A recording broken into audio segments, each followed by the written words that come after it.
सब। उम्मीद करती हूँ सब ठीक होंगे।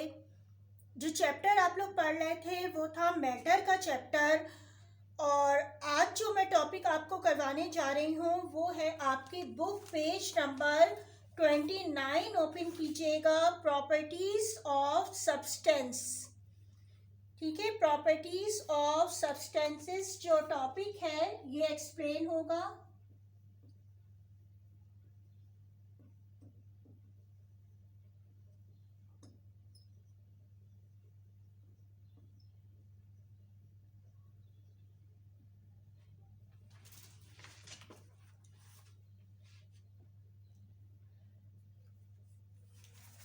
डिफरेंट जो सब्सटेंस होते हैं वो उनकी डिफरेंट प्रॉपर्टीज होती है। क्यों होती है? क्योंकि इनके मॉलिक्यूल जो होते हैं वो डिफरेंट प्रॉपर्टीज रखते हैं, तो इस वजह से ही उनके सब्सटेंस की प्रॉपर्टीज भी बिल्कुल डिफरेंट होती है।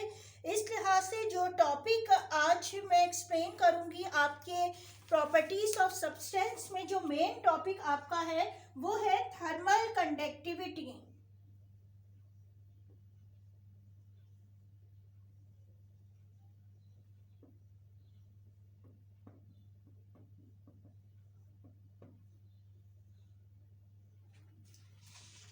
अब ये थर्मल कंडक्टिविटी क्या होती है कि जो कुछ मॉलिक्यूल्स ऐसे होते हैं सब्सटेंस के जो कि हीट को आसानी से ट्रांसफर कर सकते हैं। ठीक है, जो मटेरियल्स हीट को ट्रांसफर कर सकते हैं आसानी के साथ, उन मटेरियल्स को कहा जाता है कि ये गुड कंडक्टर है। ठीक है, गुड कंडक्टर ऑफ हीट है। इनको क्यों कहा जा रहा है? क्योंकि ये हीट को आसानी से ट्रांसफर कर सकते हैं। फॉर एग्जाम्पल अगर देखें, जैसे कि आयरन है, कॉपर है, गोल्ड है, सिल्वर है। ठीक है, ये जो होते हैं मेटल्स हैं, और ये मेटल जो है आसानी के साथ जो होते हैं वो हीट को ट्रांसफर कर सकते हैं। और इसी बेस पर, यानी कि ऐसे मटेरियल जो हीट को आसानी के साथ ट्रांसफर कर सकते हैं, ऐसे मटेरियल या ऐसे सब्सटेंस को क्या कहा जाता है? इनको कहते हैं हम गुड कंडक्टर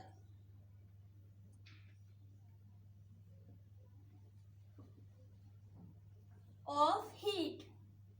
ठीक है, ज्यादातर मेटल्स जो होते हैं वो गुड कंडक्टर ऑफ हीट होते हैं। इसी तरह आप देखते हो कि आपके घर में जो किचन में यूज होते हैं, जिनको आप स्टोव पर रखते हैं और जिसमें खाना पकाया जाता है, वो मेटल्स के बने हुए होते हैं। ठीक है, एल्युमिनियम के बने हुए होंगे, स्टील के बने हुए होते हैं।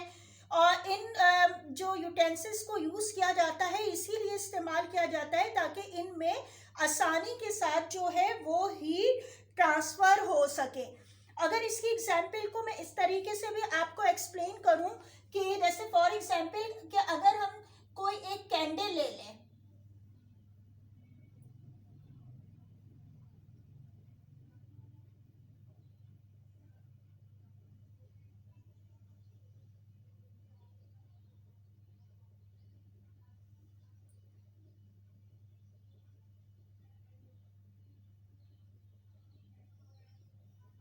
ठीक है, कोई कैंडल ली, इसको हमने, और फिर हमने क्या करा, एक जो है वो कोई आयरन की रॉड ले ली। ठीक है, एक रॉड ली, एक लंबी सी।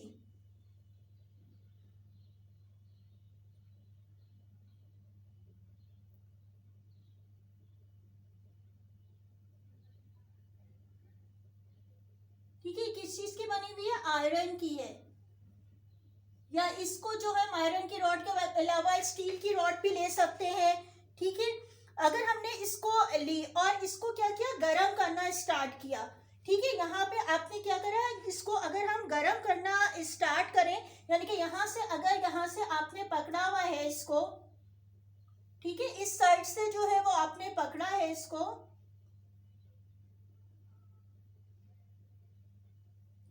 और क्या कर रहे हैं, अब इसको जो है आप गरम कर रहे हैं। ठीक है, इसको आपने गरम करना स्टार्ट किया तो क्या होगा, ये वाला हिस्सा जो है आपको पता है ये हिस्सा कोल्ड है।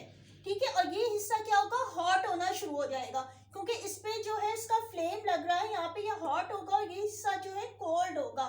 तो क्या होगा कि, लेकिन अगर आप इस रॉड को जो है वो आप पकड़े रहे, ठीक है, 15 मिनट या 20 मिनट या 30 मिनट भी आपने जितनी देर, अगर वो अगर मोटा मोटी बनी हुई रॉड है, मटेरियल उसका ऐसा है, तो आपने कभी देख पकड़ा तो क्या होगा कि आप देखेंगे कि पहले तो ये हिस्सा कोल्ड था, लेकिन आपके पकड़ने के आप इसको मुस्तकिल अगर गर्म करते रहेंगे तो क्या होगा कि ये आधे घंटे के बाद ये हिस्सा भी जो आपको नजर आएगा कि ये जो आपने पकड़ा हुआ है, आपको महसूस होगा कि ये भी हॉट हो गया, ठीक है, ये भी गर्म हो गया। तो ये क्यों हुआ? क्योंकि आपको पता है कि सॉलिड के मॉलिक्यूल्स जो होते हैं वो किस तरह होते हैं, करीब करीब होते हैं एक साथ। तो अब जब आपने स्टार्ट किया था गर्म करना, तो पहले क्या हुआ, ये वाले हिस्से के जो मॉलिक्यूल्स थे ये गर्म हुए, ठीक है, फिर वो आहिस्ता आहिस्ता जो है वो ट्रांसफर होती गई हीट, और ये मॉलिक्यूल जो हीट जो है वो ट्रांसफर होती हुई कहाँ तक पहुंच गई, आपके ये हैंड तक पहुंची। और जब ये हीट ट्रांसफर हुई यहाँ तक, तो आपको क्या महसूस हुआ कि ये जो है रॉड गर्म हो गई है, यानी कि हीट जो है वो मॉलिक्यूल्स आहिस्ता आहिस्ता इससे पुश हो रहे हैं, मॉलिक्यूल इससे इससे यहाँ तक आते आते जब ये आपके हैंड तक जाता है तो आपको महसूस होता है कि ये जो है ये रॉड गर्म हो चुकी है।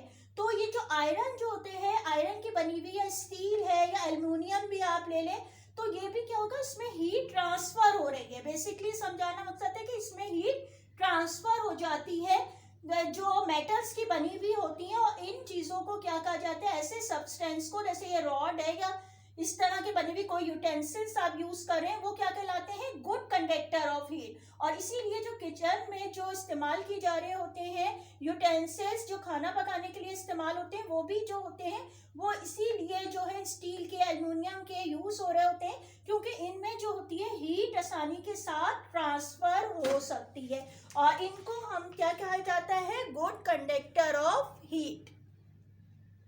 अच्छा, अब इसके बाद देखिएगा एक और जो एक्सप्लेन की गई है टर्म्स, इसको कहा जाता है, इसको कहते हैं बैड कंडक्टर ऑफ हीट या इंसुलेटर कहा जाता है। अब ये इंसुलेटर या बैड कंडक्टर ऑफ हीट क्या होता है?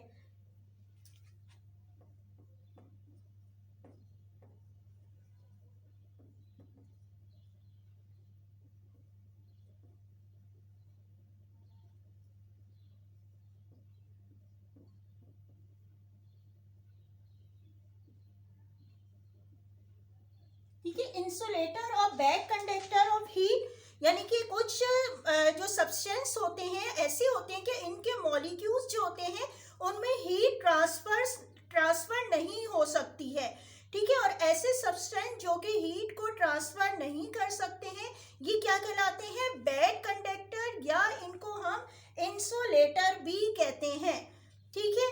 और ये इसकी अगर एग्जाम्पल देखी जाए तो कौन कौन सी होती है, जैसे प्लास्टिक है, वुड है, रबर है, ठीक है, ये जो होते हैं ये बैड कंडक्टर ऑफ हीट होते हैं।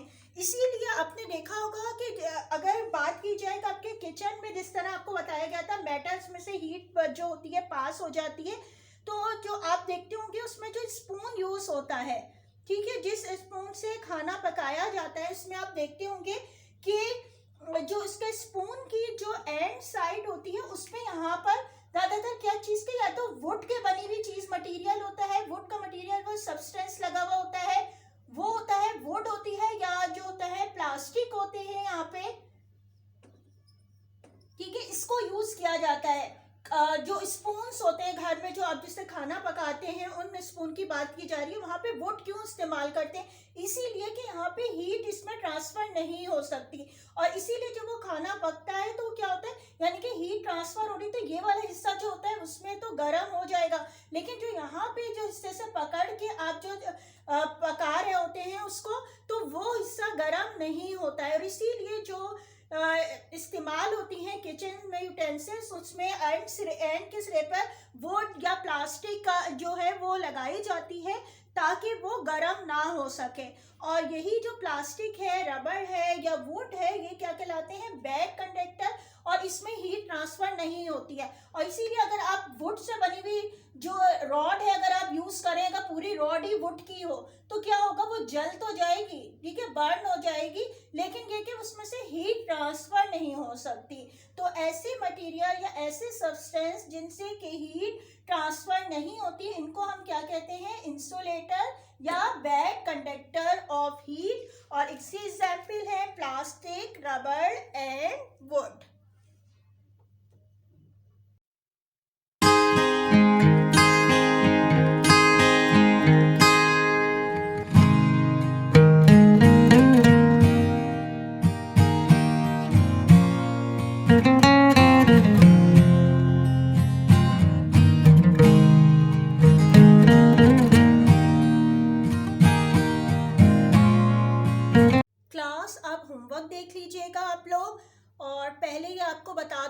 आपको एक मैंने विंटर वेकेशन होमवर्क भी दिया था और ये भी बताया था कि उसे जर्नल में ही करना है।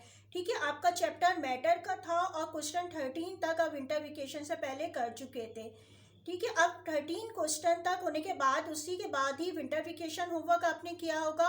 आपने होमवर्क की हेडिंग ज़रूर डाल दीजिएगा ऊपर कि विंटर वेकेशन होमवर्क है, और जहाँ पे विंटर वेकेशन होमवर्क एंड हुआ है उसी के आगे पेज पे आप क्वेश्चन नंबर 14 स्टार्ट कर देंगे।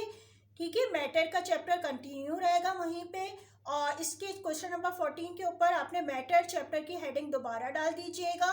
जहाँ आपने फर्स्ट स्टार्ट किया था वहाँ तो डाली ही अपने टाइटल पेज है, और अब यहाँ पे क्वेश्चन नंबर 14 के ऊपर आपने चैप्टर की हेडिंग मैटर की डाल के आप क्वेश्चन 14 स्टार्ट कर देंगे। ठीक है, यानी कि कंटिन्यू रहेगा, आपका चैप्टर था, फिर विंटर वेकेशन का होमवर्क और फिर क्वेश्चन 14।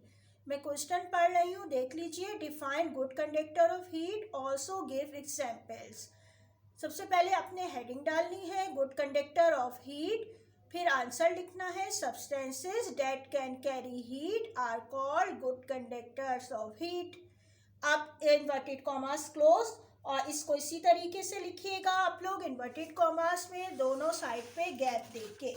ठीक है, इसके बाद आपने क्या करना है कि आपने एग्जाम्पल की हेडिंग डालनी है और एग्जाम्पल लिखनी है 1 2 3 4 iron, copper, gold, silver, ETC।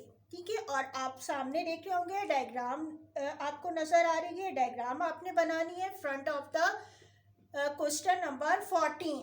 ठीक है, ये डायग्राम आपकी होगी, आपने डायग्राम बनानी है। इसी तरह कैंडल बनाइएगा, आप लोग रॉड बनाइएगा, हीट ट्रांसफ़र जो आपको एक्सप्लेन करते हुए भी अभी मैंने बनाई थी। कोई भी कलर आप इस पर कर सकते हैं, कैंडल में कोई भी कलर, लेकिन कलरिंग के साथ, लेबलिंग के साथ ये आपने डायग्राम ड्रॉ करनी है। कहाँ करेंगे? इंटरलीव पेज पे। ठीक है, इस क्वेश्चन के सामने जो प्लेन पेज है वहाँ पे, जिस तरह आप लोग डायग्राम बनाते हैं। अभी क्वेश्चन नंबर 15 देख लीजिएगा। डिफाइन इंसुलेटर और बैड कंडक्टर ऑफ हीट। सबसे पहले अपने साइड हेडिंग डालनी है इंसुलेटर की। Substances that do not carry heat are called bad conductors of heat or insulator. Inverted commas close। ठीक है, इससे भी डेफिनेशन में इन्वर्टेड कॉमास में लिखना है। फिर एग्जाम्पल की हेडिंग लिखिएगा और एग्जाम्पल इसी तरीके से यहाँ पे लिख दीजिएगा 1 2 करके। प्लास्टिक है, रबर है और वुड। और यहाँ पे आप डायग्राम भी देख रहे होंगे कि मैंने वुड की और रबर की बनाई है। आप कोई सी भी दो बना सकते हो, और कोई और दूसरी तरीके से भी आप प्लास्टिक भी बना सकते हैं, कोई सी बस दो बनानी है। ठीक है, यानी कि प्लास्टिक भी आप कर सकते हैं, आप वुड ना बनाएं, आप कोई प्लास्टिक या रबर की बना दें। यानी कि दो जो मटेरियल्स हैं उनकी आपने डायग्राम बनानी है, और ये भी आपके इंटरलीव पेज पे होगा। इंसुलेटर की है वहाँ उसके सामने पेज पे। ठीक है, इंटरलीव पेज पे आपकी डायग्राम होगी जैसे आप बनाते हैं, और आपकी हेडिंग आ जाएगी इंसुलेटर की। ठीक है, और कलर भी करना है इसमें। यकीनन आपको समझ में आ गया होगा, यानी कि क्वेश्चन 14 और 15 विद डायग्राम आपने ये होमवर्क है आपका, ये आप करेंगे। जो काम आपका हो चुका है विंटर वेकेशन, उसके आगे ही से आपने कंटिन्यू रखना है। इसकी दोबारा टाइटल पेज पर बनाने की ज़रूरत नहीं है, सिर्फ चैप्टर की हेडिंग डाल दीजिएगा क्वेश्चन 14 के ऊपर। ठीक है, ये दोनों आपके आंसर होंगे और सामने आपके प्लेन पेज पे डायग्राम होंगे। आप चाहे एक एक पेज पे एक बना कर लें, क्योंकि इनमें डायग्राम भी है, या आप हाफ करके भी कर सकते हैं कि आप क्वेश्चन एक डायग्राम आ गई और दूसरी उसके नीचे हो गई। जैसे आपको आसानी लगे वैसे आप काम कर लीजिएगा, सफाई से काम कीजिएगा, डायग्राम ज़रूर बनाइएगा विद कलरिंग। ठीक है, आज तक के लिए इतना ही था। यकीनन आपको समझ में आ गया होगा। Remaining chapter will be explain in next class. Thank you. अल्लाह हाफिज़।